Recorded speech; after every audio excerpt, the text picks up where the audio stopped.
Hi, Blastpop here. Today, we're taking a look at, in magnificent style, a game by Herman Luttman, and it's about Pickett's Charge. And additionally, it's a solitaire game.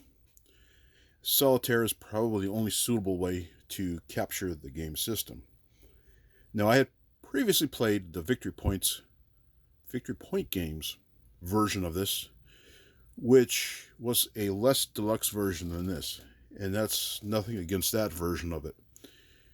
But this game includes cards for card effects during the course of the game, which I find a lot easier to handle and manipulate than some of the counters that were in that game. It's just more user friendly. This has a nice mounted board. The pieces are bigger. The combat units are much bigger, more sumptuous all the way around.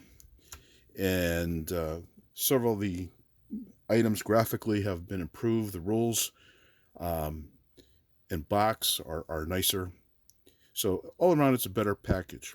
Is it essentially the same game? Yes, but there have been several changes. Now, I can't tell you what the changes are, as I played this game last several years ago. I just finished playing this game, and I will tell you that this game is a lot more pleasurable to play in its current iteration than the Victory Point game style because of the deluxe features that just make the game easier to deal with.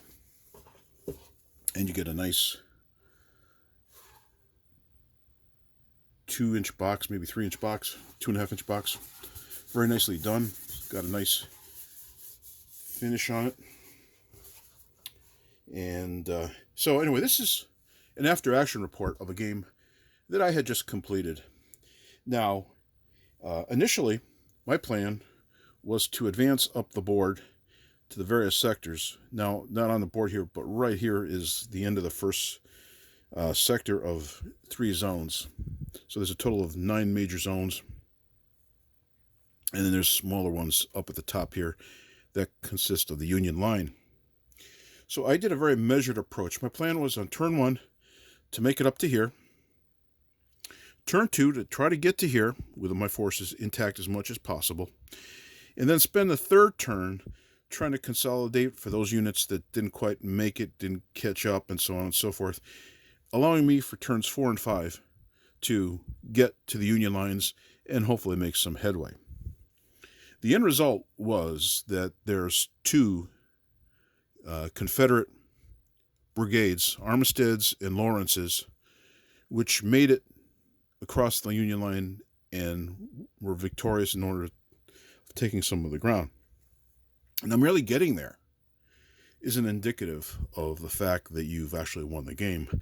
You have to get there in force, and hopefully with several adjoining areas to add breadth and depth to your advance that you can actually carry the field and push the Union off of Cemetery Hill. So, at the end of the day, this is the 4 brigades that actually kind of made it up there. And I had a couple situations where I might have done better, but I was pushed back, I believe, over here at the angle and over here. And these 2 brigades did make it across. These are storage areas that hold units that might come back at you if card play allows it. So, during the Union activity phase, you draw Union cards and you consult the bottom or the blue half of the card. Now, during the course of the game, you want to minimize the number of blue cards that are played and try to maximize the gray cards, which is the gray top half. Now, that's all well and good, but you don't have control over it as much as you like. But careful card play, careful usage of your forces can minimize the number of blue appearances and increase the number of gray card appearances. So I moved forward and did the best I could. And ultimately, I was left wanting. And initially, I felt very confident that I was going to get to the Union line in force because I had a great game plan. But there's a card that comes up that places the following turn something called Meade's Planning, and here's the counter here to denote that. This was on turn 5, so I believe I had like 5 cards to play and draw for blue cards at the beginning of the turn, even before it begins. And then you have the follow me phase where you put your Confederate generals where you want if they're still around and haven't been killed in action. Then you have the activate step. Basically, you move each column forward until you finished, or you don't want to push your luck any further and want to keep the gains that you've made. Now, all this is done by consulting this little chart over here, and it's called the movement dice results, and it is where most of the game occurs, where you can advance, you can take heavy fire, you can fall back, you can rout, you can go on to Washington, you can against the wind, various results, and it impacts how far you advance. And while it feels random, and frankly it is random, you do have some choice along the way in how to proceed. You are the commander. You have very little control over how each individual unit advances. So it does have the proper feel. Now, you also have a battle line effect where you're able to move between 2 and 3 of your units that are on the board that are adjacent to each other to move up as a group, so you don't have to roll the dice, and you can hopefully advance a little bit further. You advance, you make it to the line, you have bayonet combat, and it's based on your strength, the amount of adjoining defenders, whether there's a stone wall in the area to help the Union defenders with their defense. And you roll a number of dice, and if you roll a 4, 5, or 6 on each dice, it has an impact. And so you really, as the Confederate, you really need to try and bolster the benefits of your attacks and do it in such an order that if you already have taken an area, the next attack you want to do is adjacent to that previous area you've taken, to reduce the amount of benefits that the Union gets when they roll their dice. It's actually not complicated, but so it's very flavorful in that respect. So I was doing well, and then all of a sudden I wasn't doing well. Turn 5 came along. At the beginning of turn 4, I felt like I might have had a shot at turn 5. Well, maybe a little bit of shot, but then I had that Meade's Planning event where I pulled 5 blue cards, and the Confederate line essentially went down in shambles. It was amazing how quickly things had changed. And now I really enjoyed it, but I'm not sure that rolling dice and moving units forward for this kind of game is necessarily fun to watch from a video standpoint. So I thought maybe an after-action report was more appropriate and more within the capabilities of what my equipment is. So this will give you a sense of what is going on. So one of the nice little things included now that wasn't in the Victory Point Games edition was a pad of these results sheets.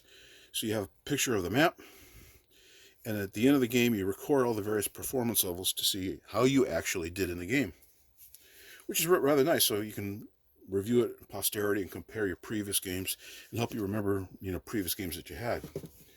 So while this is interesting, this is almost ideal for doing a video,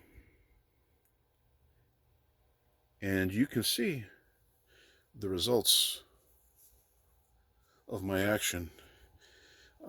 This basically mimics what you see on the board here, but you can see like a 5-strength infantry unit, a 3-strength infantry unit corresponds there. And so there isn't a lot of Confederate units on the board. So the player was Blastpop. It was finished on the 26th. I had 38 victory points, which isn't very good. A severe defeat, probably worse than maybe historically. Then it shows the number of positions you've captured, which is positions 5 and 8, which corresponds to the board. The surviving formations, I had 1, 2, 3, 4, 5 brigades survive. Total surviving points was 17. The performance level was poor.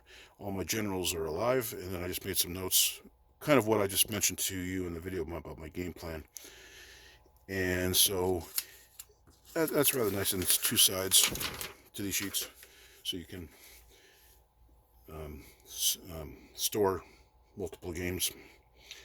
So, what started as a very positive and a battle plan which I thought was going to work really well, it didn't in the end. It was started off great and then just kind of fell apart. So, I want to give this plan another shot. I want to try the same plan and see if I can get a better result, and hopefully not a worse result.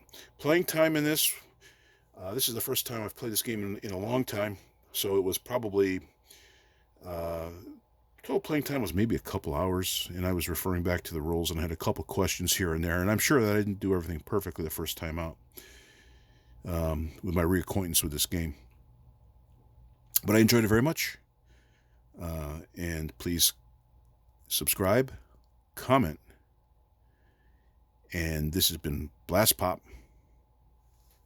Bye.